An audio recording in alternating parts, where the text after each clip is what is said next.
Welcome to my GK tricks my dear students.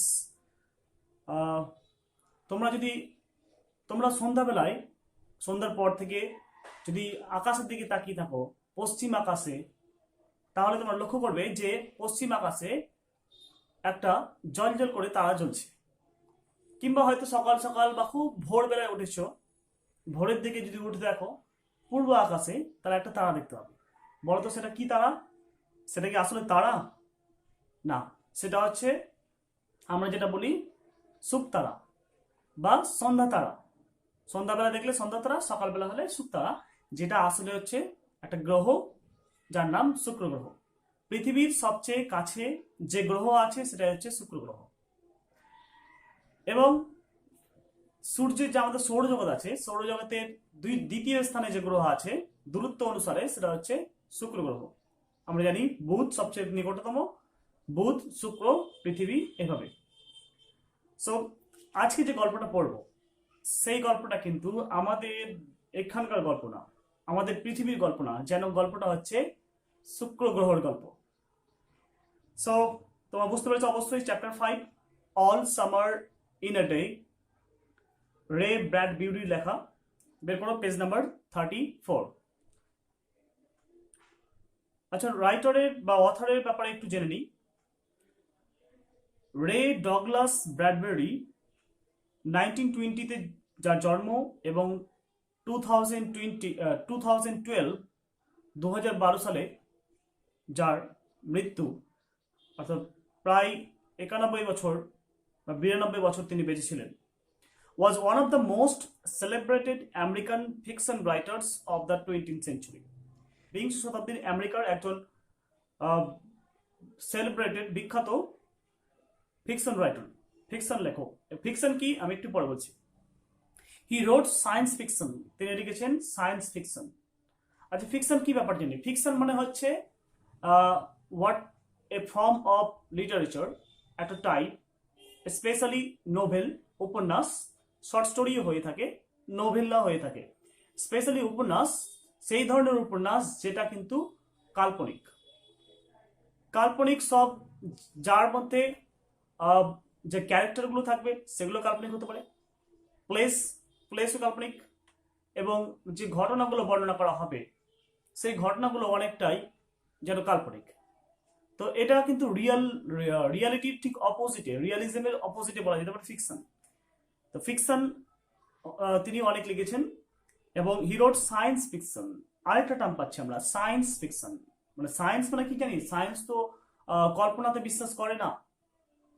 সায়েন্সের শুরুটা কিন্তু কল্পনা দিয়ে হয়তো হয়ে থাকে। কল্পনা ভাবনা চিন্তা করার পরে যেটা ফ্যাক্ট পায়, যেটা প্রমাণিত সত্য, সেটাকে সায়েন্স গ্রহণ করে। তো সায়েন্স আবার ফিকশন দুটোকে পাশাপাশি, দুটো অপোজিট অর্থকে যেন পাশাপাশি বসে দেওয়া হয়েছে। তো সায়েন্স ফিকশন হচ্ছে সেই ধরনের বিজ্ঞান যে বিজ্ঞানে সেই কাল্পনিক ব্যাপারগুলো নিয়ে আলোচনা করা হয়, এবং যে পর্যায়ে বিজ্ঞান এখনো যেতে পারেনি, বা বিজ্ঞানে যা যা এখনো পসিবল হয়নি, আমাদের সায়েন্স ফিকশনের মাধ্যমে সেগুলোকে পসিবল করে দেখানো যায় যে বিজ্ঞান যদি আরো ডেভেলপড হয় তো এটা হতে পারে। ওকে, যেমন আমরা এক উদাহরণ নিতে পারি, এরকম অনেক হলিউডের সিনেমা আছে সায়েন্স ফিকশনের উপরে। টাইম মেশিনের সিনেমা আছে, টাইম স্টোরি সিনেমা আছে। তাছাড়া ইন্ডিয়াতে একটা বিখ্যাত সিনেমা রোবট সিনেমা, সেটা সায়েন্স ফিকশন। অর্থাৎ সায়েন্স যদি চরম মাত্রায় যায় তো এরকম হতে পারে বলে একটা দেখানো হয়েছে। বুঝতে পারা গেছে সায়েন্স ফিকশন কি। ফ্যান্টাসি, হরর, মিস্ট্রি স্টোরিজ, এরকমের অনেক ভৌতিক, কাল্পনিক এবং রহস্যময় তিনি গল্প লিখেছেন। His most famous stories are Fahrenheit 451, তার বিখ্যাত গল্পগুলোর মধ্যে হচ্ছে ফ্যারেনহাইট 451, দ্য মার্সিয়ান ক্রনিকলস, যেটা 1950 সালে পাবলিশ হয়েছিল। এবং এই দ্য মার্সিয়ান ক্রনিকলস এর তলায় তোমরা আন্ডারলাইন করবে, কারণ এই মার্সিয়ান ক্রনিকলস থেকেই আমাদের এই টেক্সটটা all summer in a day এটা নেওয়া হয়েছে।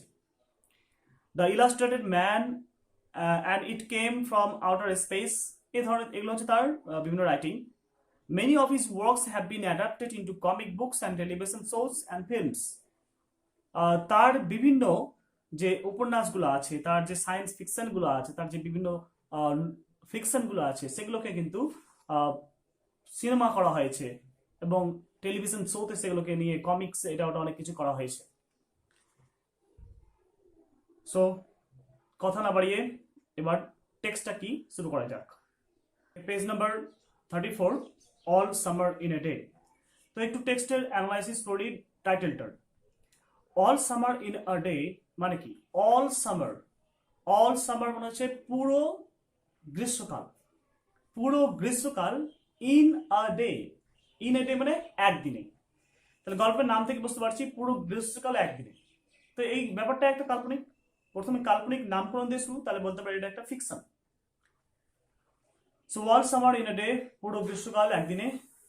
টেক্সট শুরু হচ্ছে, it had been raining for 7 years. It had been raining for 7 years. প্রথমে যদি আমরা সেন্টেন্স স্ট্রাকচার দেখি, তাহলে ইট হ্যাড বিন রেইনিং মানে এটা হচ্ছে পাস্ট পারফেক্ট কন্টিনিউয়াস, অর্থাৎ অতীতে কোনো ঘটনা বা অতীতে কোনো জিনিস শুরু হয়েছে এবং অতীত থেকে শুরু হয়ে চলছে, এখনো চলছে, ঠিক আছে? তো সেটা হচ্ছে past perfect continuous tense. It had been raining, rain মানে বৃষ্টি হওয়া, তো ইট হ্যাড বিন রেইনিং মানে বৃষ্টি হচ্ছে ফর 7 ইয়ার্স, একদিন দুদিন ধরে নয়, 7 বছর ধরে বৃষ্টি হচ্ছে। 7 বছর ধরে একটানা বৃষ্টি হচ্ছে, নো স্টপ নো পজ, কোনো থামাথামি নেই। তাহলে এটাই তো প্রথমে ব্যাপার দেখছি আরেকটা, যে এটা একটা কাল্পনিক ব্যাপার। 7 বছর ধরে একটানা বৃষ্টি, এটা কখনো হয়নি, আমি তো শুনি। 7 দিন হয়েছে, বাট 7 বছর ধরে বৃষ্টি হয়নি, তো এটা একটা কাল্পনিক ব্যাপার। তো বলছে যে 7 বছর ধরে টানা বৃষ্টি হচ্ছে। থাউজেন্ডস আপন thousands of days field from one end to the other with rain. Thousands আপন থাউজেন্ডস, হাজার হাজার হাজার, বলতে গেলে হাজারের ওপর হাজার, অর্থাৎ হাজার হাজার দিন of days field from on end, এক প্রান্ত থেকে আরেক প্রান্তে ভর্তি হয়ে আছে কি দিয়ে? রেন দিয়ে। হাজার হাজার দিনের ওই প্রান্ত থেকে নিয়ে এই প্রান্ত, মানে টোটাল দিনটাই যেন বৃষ্টি, টোটাল সব দিনগুলোতে বৃষ্টি হচ্ছে। The days were filled with the gush of water and endless shower. দিনগুলো কেমন? দিনগুলো হচ্ছে the days were filled, দিনগুলো পরিপূর্ণ কি দিয়ে? with the gush of water. গাছের তলা আন্ডারলাইন করবে, গাছ মানে হচ্ছে জলের তোড়া বা জলের প্রবাহ, প্রবাহ লিখতে পারো, তোড়া লিখতে পারো, বা ফিনকি, কোনো ধমনী কেটে গেলে যেভাবে রক্ত বেরিয়ে আসে, ঠিক ওইভাবে জলের তোড়া বেরিয়ে আসে, জল আসছে আকাশ থেকে। আমরা জানি বৃষ্টি হয় তো কি ফোঁটা ফোঁটা বৃষ্টি হয়, কিন্তু এখানে ফোঁটা ফোঁটা বৃষ্টি না, শাওয়ার, যেন পাইপ দিয়ে জল পড়ছে এরকম। অ্যান্ড এন্ডলেস শাওয়ার, এবং এন্ডলেস শাওয়ার মানে সীমাহীন, অন্তহীন, বিরামহীন, শাওয়ার মানে ঝর্ণা ধারা। তো জলের পাইপের মধ্যে জল বেরোচ্ছে প্লাস ঝর্ণার মধ্যে জল পড়ছে। Heavy storms caused tidal waves to come over the islands. Heavy storm, heavy মানে ব্যাপক, প্রচুর, ভারী পরিমাণে। হেভি স্টর্মস, প্রচন্ড জোরে ঝড় হচ্ছে, স্টর্মস। আর সেই ঝড়গুলো কি করছে? কজড, সেই ঝড়ের কারণে ঘটছে কজড টাইডাল ওয়েভস। টাইডাল বলতে বোঝা যায় উপকূলীয়, অর্থাৎ কোনো একটা দ্বীপ আছে, আমরা যে ঘটনা একটা বলছে the tidal waves to come over the island. Island মানে একটা হচ্ছে দ্বীপ, যার চারিধারে জল, সমুদ্র, এবং সমুদ্রের জলগুলো প্রচন্ড স্পিডে ঝড় হওয়ার জন্য দ্বীপে এসে জোরে জোরে পড়ছে। ওয়েভস মানে হচ্ছে তরঙ্গ বা ঢেউ, আর টাইডাল মানে হচ্ছে উপকূলীয় ঢেউ, বা জোয়ারের সময় যেমন ঢেউ বেরিয়ে যায়, ঠিক তেমন ধরনের ঢেউ, আর ঝড়ের কারণে প্রচন্ড হারে দ্বীপে এসে পড়ছে।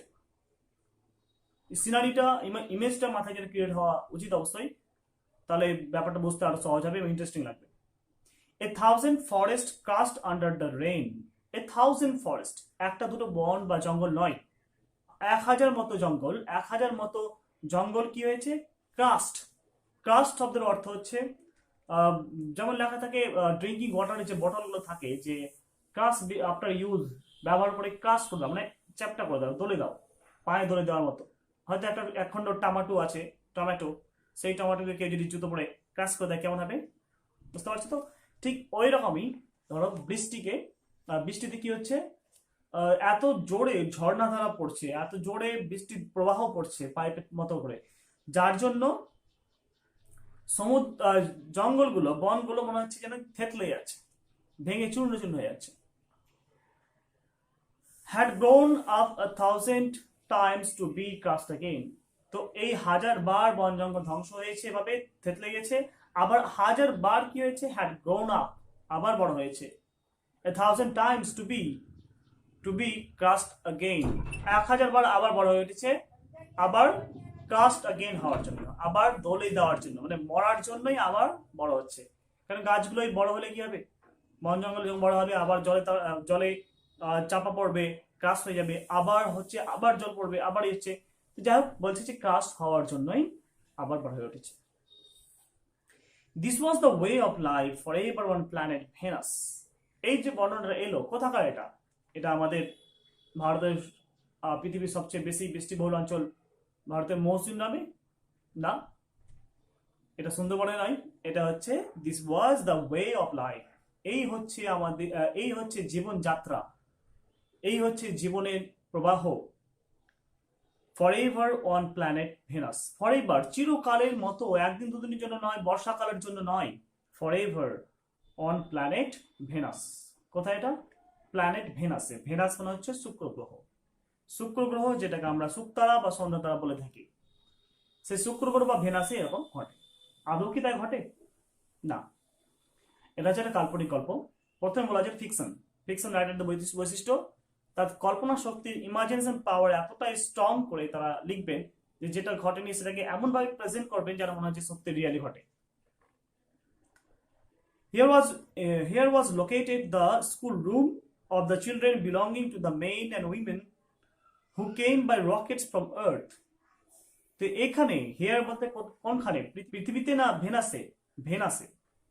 হেয়ার ওয়াজ লোকেটেড, এখানে অর্থাৎ ভেনাসে, শুক্র গ্রহে, লোকেটেড অবস্থিত, the school room of the children, শিশুদের, বাচ্চাদের স্কুল রুম আছে, বিদ্যালয় কক্ষ আছে। কোথায়?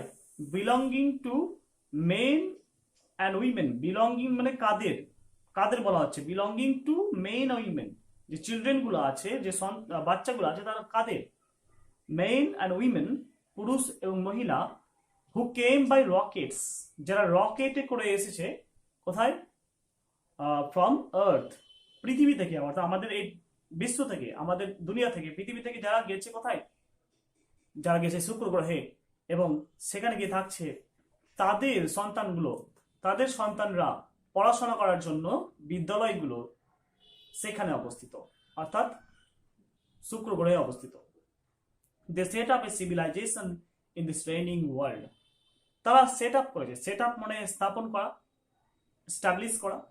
দে সেট আপ আ সিভিলাইজেশন, সিভিলাইজেশনের তলায় রাখবে, সিভিলাইজেশন মানে হচ্ছে সভ্যতা। তোমরা ইতিহাস পড়তে গিয়ে অনেক সভ্যতা নাম শুনেছো, যেমন ভারতের প্রাচীনতম সভ্যতা বলা যায় মেহেরগড় সভ্যতা, তারপরে পড়েছো হরপ্পা মহেঞ্জোদার সভ্যতা বা সিন্ধু সভ্যতা, এরকম মেসোপটেমিয়া সভ্যতা। তো সভ্যতা মানে সভ্য লোকের বাস, যারা একটা নিয়ম শৃঙ্খলের মধ্যে সমাজবদ্ধভাবে বিভিন্ন নিয়ম কানুন এরকম মধ্যে দিয়ে যারা সিভিলাইজ ভাবে বড় হয়, যাদের জীবনযাত্রার রীতিনীতি, সেটাই হচ্ছে সভ্যতা। তো দে সেট আপ সিভিলাইজেশন, ওখানে গিয়ে যেন একটা সভ্যতা গড়ে তুলেছে। In this raining world, underline করবে রেইনিং ওয়ার্ল্ড। এখান থেকে কোশ্চেন আছে যে রেইনিং ওয়ার্ল্ড বলতে কোন বিশ্বকে বোঝানো হয়েছে। রেইনিং ওয়ার্ল্ড মানে বৃষ্টিময় বিশ্ব, বৃষ্টিময় জগৎ। বৃষ্টিময় জগৎ কিন্তু আমাদের আর্থ নয়, আমাদের পৃথিবী নয়, সেটা হচ্ছে ভেনাস, শুক্র গ্রহ। তো এই পর্যন্ত মোটামুটি একটা ডেসক্রিপশন গেল। এবার দেখো কথোপকথন শুরু হচ্ছে, রেডি রেডি নাও ইত্যাদি করে। এই কথোপকথন গুলো কারা করছে? নিশ্চয়ই আমরা ব্যাপারে জানতে পেরেছি যে স্কুল রুমে বাচ্চারা আছে, চিলড্রেনরা আছে। সেই চিলড্রেনরা এবার তারা কথা বলে শুরু করেছে। একজন, এবার কে বলছে কাকে বলছে কিছু লেখ নেই, ডাবল কোটেশনের মধ্যে লেখা আছে রেডি প্রস্তুত, রেডি প্রস্তুত। তো এটা যে প্রথম লাইনটা একজন বলছি, তারপরে নিচে লাইন লেখা আছে মানে আরেকজন বলছে, আবার নিচে লাইন লেখা আছে মানে আরেকজন বলছে, আবার তার উত্তর আরেকজন দিচ্ছে, এভাবে। রেডি প্রস্তুত, তো আরেকজন আনসার দিচ্ছে রেডি, হ্যাঁ প্রস্তুত। কিসের জন্য? রেডি ফর হোয়াট, কিসের জন্য? চলো পড়তে গিয়ে বুঝতে পারবো। নাও, আরেকজন বলছে এখনই, প্রস্তুত তো এখনই হবে কি? আরেকজন আনসার দিচ্ছে যে হ্যাঁ সুন, হ্যাঁ, এখনই না, মানে খুব শীঘ্রই হবে। Will it happen today, will it happen today, আজকেই ঘটবে, তাই তাই হবে কি আজকেই ঘটবে, উইল ইট হবে। তো আরেকজন আনসার করছে, look look see for yourself, অত বকস না তো, লুক লুক, দেখ দেখ, নিজে দেখ, সি ফর ইয়োর সেলফ, নিজে দেখ না কি হয়, আমি তো জানি না, এরকম ব্যাপার। The children in the schoolroom chattered and pressed to each other like so many roses. এই শিশুরা ইন দ্য স্কুল রুম, শ্রেণীকক্ষে, চ্যাটার্ড, চ্যাট করা আমরা তো খুবই এখন পরিচিত, হোয়াটসঅ্যাপের চ্যাট, মেসেঞ্জারের চ্যাট, বিভিন্ন চ্যাট অ্যাপ, সোশ্যাল অ্যাপ আছে। সো চ্যাট মানে কথাবার্তা বলা, চ্যাটার করা। তো সো দে চ্যাটার্ড, তারা কথাবার্তা বলছিল, and pressed to each other, এবং একে অপরকে ঠাসা ঠাসা করছিল, প্রেস মানে চাপাচাপি করছিল, ঠেলাঠেলি হুড়োহুড়ি করছিল। Press to each other like so many roses, কাদের মতো, এক বাঞ্চ, এক থোকা যদি গোলাপ ফুলকে রেখে দেওয়া হয় তো একটা গোলাপ আরেকটা গোলাপ লেগে থাকে, ঠিক তেমনটাই বলা হচ্ছে। তাহলে ইনডাইরেক্টলি বলা যায় এখানে সিমিলি, লাইক সিমিলি ব্যবহার করে চিলড্রেনদেরকে কম্পেয়ার করা হয়েছে কাদের সাথে, রোজের সাথে, তুলনা করা হয়েছে গোলাপের সাথে। কারণ গোলাপ যেমন মুগ্ধ করে আমাদেরকে, সুগন্ধ ছড়ায়, আকর্ষণ করে, ঠিক একইভাবে শিশুরাও কিন্তু আমাদের অ্যাট্রাক্ট করে, আমাদের ডিলাইট, আনন্দ দেয়, এবং তারা সত্যি নিষ্পাপ সুগন্ধি ছড়ানোর মতোই, তারা এক একটা ফুল। They peered out of the window to look at the hidden sun. Peered out, underline করবে, পিয়ার্ড আউট, পিয়ার্ড মানে হচ্ছে উকি মারা। উকি মারা কি হয়, কিভাবে হয়, খোলা দরজা দিয়ে ঢুকে গেলে উকি মারা হয় না, চারিদিকে বদ্ধ আছে, লুকানো আছে, কোনো একটা ফাঁক ফোকর দিয়ে দেখা, যাতে আড়াল হয়ে দেখা কেউ দেখতে না পায়, সেটাকে বলা হচ্ছে উকি মারা। দে peered out of the window, তো তারা উকি মারছে, উকি দিয়ে দেখছে কোন দিকে, আউট অফ দ্য উইন্ডো, জানলা দিয়ে দেখছে, চারিদিকে বদ্ধ, শুধু জানলা দিয়ে উকি মেরে দেখছে তারা। To look at the hidden sun, কি দেখছে, হিডেন সান। আমরা জানি যে দিনের বেলাতে, যখন বর্ষামুখর দিনে কখনো কখনো প্রচন্ড মেঘ থাকার কারণে সূর্য দেখতে পায় না, that does not means that there is no sun, সূর্য নেই সেটা বোঝায় না, সূর্য আছে, লুকানো আছে, ঠিক তাই বলা হচ্ছে অ্যাট দ্য হিডেন সান। 7 বছর ধরে বৃষ্টি হচ্ছে, বৃষ্টি হয় মেঘ থেকে, মেঘের আড়ালে সূর্য লুকিয়ে থাকে, বাট সূর্য দেখা যায় না প্রবল মেঘের কারণে, বৃষ্টির কারণে। তো তারা জানলা দিয়ে দেখছে লুকানো সূর্যকে। লুকানো সূর্যকে কি করে দেখবে, মানে তাকিয়ে আছে যে সূর্য উঠবে, ওই দিকে তাকিয়ে আছে। ইট রেইনড, বৃষ্টি হচ্ছিল, ইট রেইন, বৃষ্টি পড়ছে, বৃষ্টি হচ্ছিল। Next 36 page. আরেকজন অ্যান্সার বলছে, আরেকজন বলছে যে ইটস স্টপিং, স্টপিং, এই থামছে, থামছে, কি থামছে, সূর্য না, রেইন, বৃষ্টি থামছে, যে বৃষ্টি থামার জন্য তারা ওয়েট করে আছে। The children were all 9 years old, এই যে শিশুরা আছে সবাই কিন্তু 9 বছর, সবারই বয়স কিন্তু 9 বছর। When the sun came out last time 7 years ago they were too young. When the sun came out, যখন সূর্য এসেছিল, সূর্য দেখা গিয়েছিল, লাস্ট টাইম, আগের বার, শেষবারের মতো, 7 years ago, কবে, কখন দেখা গেছে, 7 years ago, 7 বছর আগে, মনে রাখ, তলা দিবে। আর আমরা জেনেছি যে 7 বছর আগে থেকে কি হচ্ছে, বৃষ্টি হচ্ছে, অর্থাৎ 7 বছর আগে সূর্য দেখা গেছে, তারপর আবার বৃষ্টি শুরু হয়েছে। সো 7 বছর আগে যখন সূর্য দেখা গেছিল, তখন শিশুরা কিন্তু ছিল খুব ছোট, এখন তাদের বয়স 9 বছর। দেখো লেখা আছে দে ওয়ার টু ইয়ং, তারা ছিল খুবই খুবই কচি কাঁচা, খুবই ছোট ছিল। They could not recall the sun when it came out for just an hour and showed its face to the stunned world. They could not recall, recall মানে মনে করা, remember, call up, তারা মনে করতে পারছে না, the sun, when, সূর্যকে মনে করতে পারছে না, when it came out for just an hour, যে কখন এটা পরের বার লাস্ট কখন এটা 1 ঘন্টার মতো এসেছিল, তারা মনে করতে পারছে না, কারণ তারা খুবই ছোট ছিল। অ্যান্ড শো ডিড ফেস, এবং তার চেহারা দেখিয়েছে, কার চেহারা? সূর্য তার চেহারা দেখিয়েছে। Showed it face to the stunned world. Stunned world মানে হচ্ছে শকড পৃথিবী। শক মানে হতবাক হয়ে থাকা, হতবম্ব হয়ে থাকা, হতবুদ্ধি হয়ে থাকা। সূর্যের দেখা পায়নি এতদিন ধরে, সেটাকে বলা হচ্ছে স্টার্ন ওয়ার্ল্ড। তাহলে শুক্র গ্রহকে দুটো টার্ম বলা হলো, একটাতে বলা হলো প্রথম দিকে দেখলাম রেইনিং ওয়ার্ল্ড, আর একটা হচ্ছে স্টার্ন ওয়ার্ল্ড, আশ্চর্য বিশ্ব বা হতবাক বা হতবুদ্ধি হয়ে থাকা বিশ্ব। তারপরে দেখো world day yesterday that they had read in class about the sun. All day পুরো দিনটা, পুরো দিন কখন? ইয়েস্টারডে গতকাল, গতকাল পুরো দিন। They had read, they had read, এটা হবে চলটা, they had read in class about the sun। তারা ক্লাসে পড়েছে কি? সূর্যের ব্যাপারে। কারণ আজকে সূর্য প্রকাশিত হবে, তার জন্য গতকালকে পুরো দিন সূর্যের ব্যাপারে আলোচনা করেছে, সূর্যের ব্যাপারে ক্লাস করেছে। they learned, তারা শিখলো বা তারা শিখেছে how like a lemon it was and how hot। যে এটা হাউ লাইক লেমন, এটা দেখতে অনেকটা কেমন দেখতে? এটা লেমনের মতো দেখতে। লেমন মানে লেবুর মতো দেখতে, পাতি লেবুর মতো দেখতে। ইট ওয়াজ অ্যান্ড হাউ হট, এবং কত গরম হবে এটা। তারা অনুমান করছে যে গরম কেমন হবে, গরম জিনিসটা আগুনের মতো গরম না, কেমন গরম ইত্যাদি তারা ভাবছে। They had written small stories, essays or poems about it. They had written, তারা লিখেছে, স্মল স্টোরিজ ছোট ছোট গল্প লিখেছে, এসেজ প্রবন্ধ লিখেছে, অ্যান্ড অর পোয়েমস কবিতা লিখেছে, অ্যাবাউট ইট মানে সূর্যের ব্যাপারে। অর্থাৎ আগামীকাল যে সূর্য উঠতে চলেছে, এছাড়া একটা অনেক অপেক্ষা, অনেক ধৈর্য, অনেক দিন পর সূর্য উঠেছে, তার জন্য সূর্যকে নিয়ে তারা অনেক গল্প, কবিতা, প্রবন্ধ লিখতে শুরু করেছে। I think the sun is a flower. এটা একজন বলছে যে আই থিঙ্ক, আমি মনে করি বা আমার মনে হয়, the sun is a flower, সূর্যটা একটা একটা ফুল। তাতে কোনো কনসেপ্টই নেই সূর্য কি। অন্ধকে হাতি দেখানোর মতো।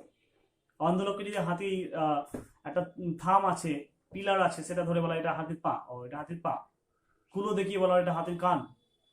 ঠিক ওই রকম ব্যাপার। এরা তো সূর্য দেখেনি, অ্যাকচুয়ালি দেখেছি যখন, তখনকার তারা এত ছোট ছিল মনে নেই। তার জন্য অনেক অনেক কল্পনা করছে, কেউ ভাবছে লেবুর মতো, কেউ ভাবছে ফুলের মতো। That blooms for just 1 hour। যারা ভাবছে ফুলের মতো তারা মনে করছে দ্যাট ব্লুমস মানে ফুল ফোটা ব্লুমস। সূর্য একটা ফুল, যে ফুলটা ফুটে থাকবে কতক্ষণ? 1 ঘন্টা। ফুলটা 1 ঘন্টা ফুটে থাকবে, আবার বন্ধ হয়ে যাবে, এরকম ব্যাপার। ঠিক আছে, এবার দেখো দ্যাট ওয়াজ ইয়েস্টারডে। যাই হোক, এই কথাগুলো আলোচনা করছিলাম আমরা, স্টুডেন্টস অফ দ্য ভেনাস। কখন কোথায় আলোচনা করেছিল? দ্যাট ওয়াজ ইয়েস্টারডে, গতকালকে। অ্যান্ড টুডে, আজকে, দ্যাট অ্যাট দিস মোমেন্ট, এই মুহূর্তে, দ্য রেইন ওয়াজ স্ল্যাকেনিং মানে কমছে, বৃষ্টি এখন স্ল্যাকেনিং কমতে লেগেছে। The children gathered at the great thick Windows. Children শিশুরা সব গ্যাদার্ড হয়েছে, একত্রিত হয়েছে at the great thick Windows. Great অনেক বড় বড় বিশাল আকারের জানলা, এবং থিক মোটা মোটা মানে জানালা, বেশ অনেক পিলার, মোটা পিলারে দিয়ে তৈরি, সেই জানলাতে তারা দাঁড়িয়ে দাঁড়িয়ে দেখছে। এখানে মনে করে নেবে যে তার ঘর থেকে বেরোতে পায় না, কারণ বাইরে তো সবসময় বৃষ্টি হচ্ছে, তাই তাদের ঘরের মধ্যেই থাকতে হয়। আর যে জানলাগুলো আছে সেগুলো অনেক মজবুত করে তৈরি করতে হয়েছে, কারণ বৃষ্টির কারণে ধসে না পড়ে, তার জন্য। এবার দেখো, হোয়াট ইজ আওয়ার টিচার? আমাদের শিক্ষক, আমাদের শিক্ষিকা কোথায়? একজন জিজ্ঞেস করছে। তো উনি তো আসবেন, আমাদের এক্সপ্লেন করবেন, বলবেন সবকিছু ব্যাপারে, উনি তো গাইড আমাদের। তার একজন আনসার দিচ্ছে যে সি উইল বি ব্যাক। এই তিনি আসছেন। আর তারপরে আরেকজন বলছে, বা যে প্রথম বলেছিল সে বলছে সি মাস্ট হারি অর সি উইল মিসড। তো দেখো এখানে টিচার বলার পরে সি বলা হয়েছে, তার মানে এটা ম্যামের কথা বলা হচ্ছে। সি মাস্ট হারি, তাকে অবশ্যই তাড়াতাড়ি আসতে হবে, or she will miss it, নচেত না হলে তিনি এটা মিস করে দিবেন, দেখতে পাবেন না। The rain slacked still more. The rain, বৃষ্টি, স্ল্যাকেন্ড মানে কমে গেছে, কমলো, স্টিল মোর আরো কমে গেল, বৃষ্টি কমতে লেগেছে আবার।